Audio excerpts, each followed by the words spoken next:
ज्ञानाची दृष्टी प्राप्त होते। भागवतातून प्रज्ञा चक्षुदृष्टी जागृत होते, जगत सत्याचा परिचय होतो, जगत चैतन्याचा परिचय होतो, जगतातल्या आनंद।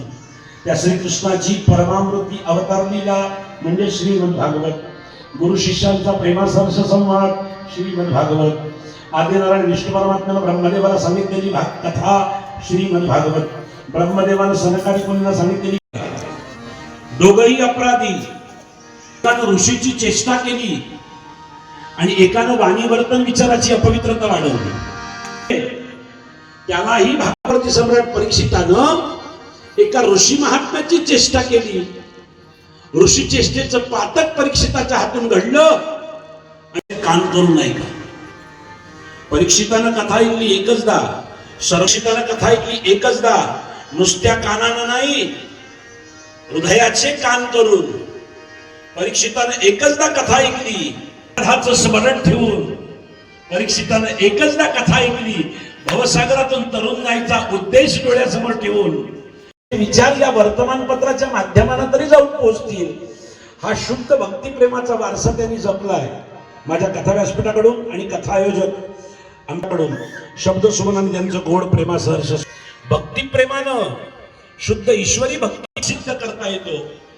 तो चौथा पुरुषार्थ ज्यांनी यांनी सिद्ध केला त्यात राजा परीक्षित आणि दुंदुकारी।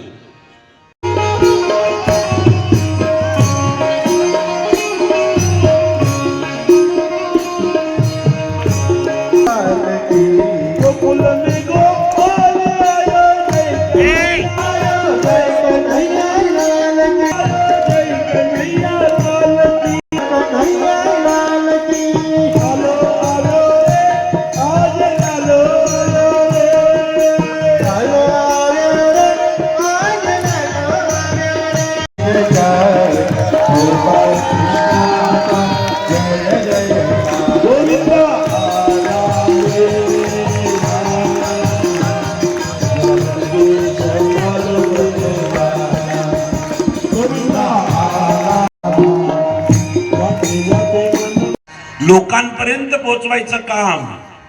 लोकशाहीचा चतुर्थ स्तंभ म्हणजे पत्रकार मित्र, हो वर्तमानपत्र।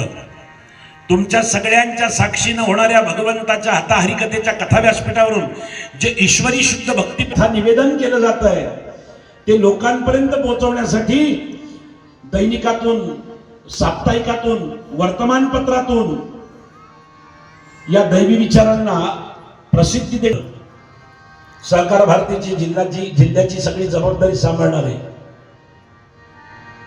बाल शहीद शिरीष कुमार मित्र मंडळाचे संस्थापक अध्यक्ष, अनेक सामाजिक संस्थेमध्ये त्यांचा अग्र क्रमांकाला सहभाग असतो। इलेक्ट्रॉनिक मीडिया, सोशल मीडिया, वर्तमानपत्र, दैनिक, साप्ताहिक सगळ्यांसाठी वृत्त संकलनाचं पवित्र कार्य करणारे आमचे महादुभाऊ हिरणवाडे।